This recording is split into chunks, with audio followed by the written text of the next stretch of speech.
পয়লা November 2025। এই মুহূর্তে আমি সকালবেলা চলে এসেছি আলমবাজার শ্যাম মন্দিরের সামনে। তো শ্যাম মন্দির সম্পর্কে কয়েকটি তথ্য আপনাদের তুলে ধরবো এই ভিডিওতে। আজ পয়লা নভেম্বর, আজ খাটু শ্যামের জন্মদিন। সেই উপলক্ষে আজ সকাল সকাল আমি চলে গিয়েছিলাম বরানগরের আলমবাজারে। সেখানেই রয়েছে খাটু শ্যামের এই বিখ্যাত মন্দিরটি। আপনারা বহুবার দক্ষিণেশ্বর গেছেন, আদ্যাপীঠ গেছেন, ওদিকে বেলুড় মঠ গেছেন, তার পাশেই রয়েছে আলমবাজারে এই খাটু শ্যামের মন্দির। কখনো কি আপনাদের সুযোগ হয়েছে বাবাকে দর্শন করার? কিংবা আমরা কতটা বা জানি বাবার সম্পর্কে? তো চলুন আজকের এই ভিডিওতে ছোট্ট করে আপনাদের খাটু শ্যাম সম্পর্কে একটু ধারণা দেওয়ার চেষ্টা করি। এই খাটু শ্যামের ইতিহাস হচ্ছে সেই মহাভারত যুগের একজন কিংবদন্তি যোদ্ধা বর্বরিকের সঙ্গে সম্পর্কিত। বর্বরিকের জন্ম হয়েছিল ঘটোৎকচ এবং মৌরবীর ঘরে। তিনি একজন অত্যন্ত শক্তিশালী যোদ্ধা ছিলেন। কুরুক্ষেত্রের যুদ্ধের সময় তিনি যুদ্ধের ফলাফল পরিবর্তন করার ক্ষমতা রাখতেন।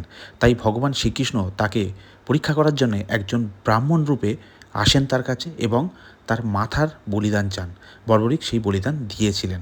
ভগবান শ্রীকৃষ্ণ তার এই আত্মত্যাগে অত্যন্ত সন্তুষ্ট হন এবং তাকে বর দেন যে কলিযুগে তার এই মাথাটি খাটু শ্যাম নামে পূজিত হবে। পরবর্তীকালে বর্বরিকের এই মাথাটি রাজস্থানের খাটু নামক একটি গ্রামে আবিষ্কৃত হয়। খাটু গ্রামে আবিষ্কার হওয়ার কারণে এনাকে বলা হয় খাটু শ্যাম। এই খাটু শ্যামই হলো কলিযুগের সবচেয়ে শক্তিশালী দেবতা, কারণ ভগবান শ্রীকৃষ্ণের তেমনই বর তাকে প্রদান করা রয়েছে। এই কলিযুগে যেটা হওয়ার না সেটা তিনি হওয়াতে পারবেন। যে সব কিছু হেরে বসে আছেন তাকে তিনি সব কিছু ফিরিয়ে দিতে পারেন। তাই হিন্দিতে একটা কথা রয়েছে, হরেই কা সাহারা বাবা শ্যাম হামারা। হয়তো আমাদের বাঙালি সমাজের মধ্যে এরকম অনেকে আছেন যারা খাটু শ্যাম সম্পর্কে খুব বেশি কিছু জানেন না বা আমাদের কাছে অত পরিচিত না, কিন্তু যারা নন বেঙ্গলি রয়েছে তাদের কাছে কিন্তু খাটু শ্যাম সেটো কা সেট।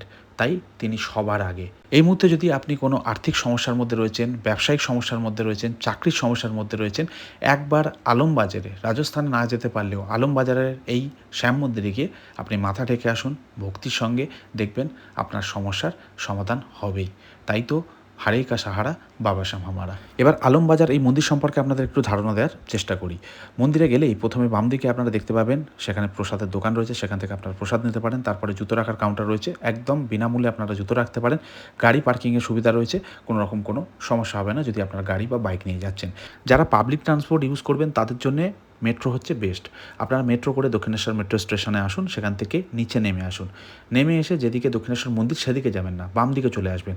এসে যে গোল রাউন্ড জায়গাটা রয়েছে ওখানে যে কাউকে জিজ্ঞেস করুন যে আলমবাজার শ্যাম মন্দির যাব।